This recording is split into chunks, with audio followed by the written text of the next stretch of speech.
Yeah. Shalom Aleichem Rabbi Sefer Meretz HaKodesh. The pasuk begins in this week's parsha. Ve'ele Toldot Yitzchak ben Avraham, Avraham holidit Yitzchak. Says Rashi, why is there a repetition? Yitzchak ben Avraham, Avraham holidit Yitzchak. Al yedei shekatav hakatuv Yitzchak ben Avraham muskak lomar Avraham holidit Yitzchak. Because it says that Yitzchak was Avram's son, it has to say that he was the father. Levishayu leitzanei hador omrim. The clowns of the generation were saying, Me'avimelech lidabra Sarah. Who was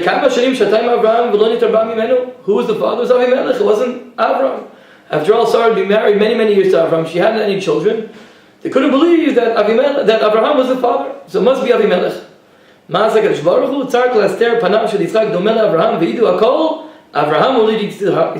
did Baruch Hu do? He made the facial look, the face of Yitzchak, to be similar to that of Avram. And everyone testified indeed if Avram was the father of Yitzchak. They looked alike.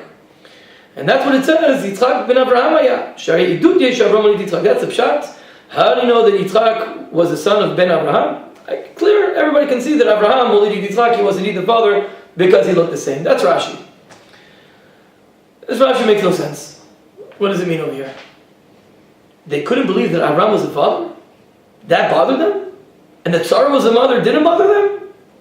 At the end of the day, everybody knew she was the mother. Come on, she gives birth. That's not the issue. The issue was, who's the father? She was 90 years old. That didn't bother them? It's okay for a 90-year-old to give birth, and Avram was 100. Couldn't be the father? If a 90-year-old could give birth, they didn't worry about that. Why did they be worried if Avram was the father at 100? I think Charlie Chapman had kids, or a kid or something like that, like 90 or something like that. Go Google that and tell me. Not impossible. What's a shot? I heard many years ago, an unbelievable shot. Nobody disputed that Avram was the biological father of Yitzchak. That was clear. As we said, if Sarah is the mother, not a problem that Avram is the father. What were the late Tzanim saying? What were these clowns saying? They had a problem. See, because they were having a good time until Avram Avinu came along. Paganism, many different gods. Do what you want. It's a free country, it's a free land. You do whatever you want, and you can always say, the God told me to do it, this God told me, that God told me. No responsibility. People were enjoying life until Avram came along. And Avram discovers ethical monotheism. There's one God. There's an absolute morality. There's a way to act. There's a right and wrong. Because if there's a God, that's what it dictates. And he destroyed their lives. Because who wants to know that there's a God who tells you this is right and this is wrong? It's not as much fun. And Avram really annoyed them. Until they realized, hang on, Avram's an old man. He ain't got no kids. He's a passing fad. He's a pain in the rear end. And he'll die, and he'll go away, and he'll go back to the fun and games. Tragedy then strikes. He has a son called Yitzchak. And Yitzchak will continue his father's ways. So it's not a passing fad. What are they going to do then? Then they were mitnachem. They said, you know what? It's okay. Avram might be the biological dad, but there's no way that Yitzchak will continue because look at that generation gap. Avram is 100 years old.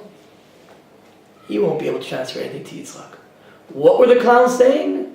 Who was the father? Avram's the biological father. Avimelech, he'll be the spiritual father. He's one of us. He'll take Yitzchak under his wing. He'll be with him and get him to party like we want to. That's what they were saying. Because Baruch Hu said, nah, Yitzchak will continue Avram's ways. He looks like Avram, he acts like Avram. He will continue. That was Yitzchak's whole purpose in life. He never left Eretz Yisrael. We don't know much about him. One short parsha.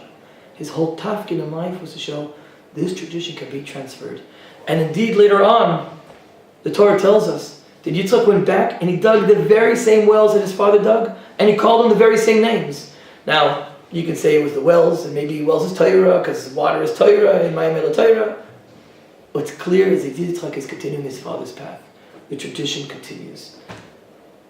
My bracha Rabosai is that B'ezrat Hashem, when you have all those clowns around you, telling you, tradition, ethical monotheism, party time. Remember, Rabosai, Yitzchak was the son of Avraham. Avraham holidit Yitzchak. We have a mission, we have a tradition, we're going to continue that. Shabbat Shalom.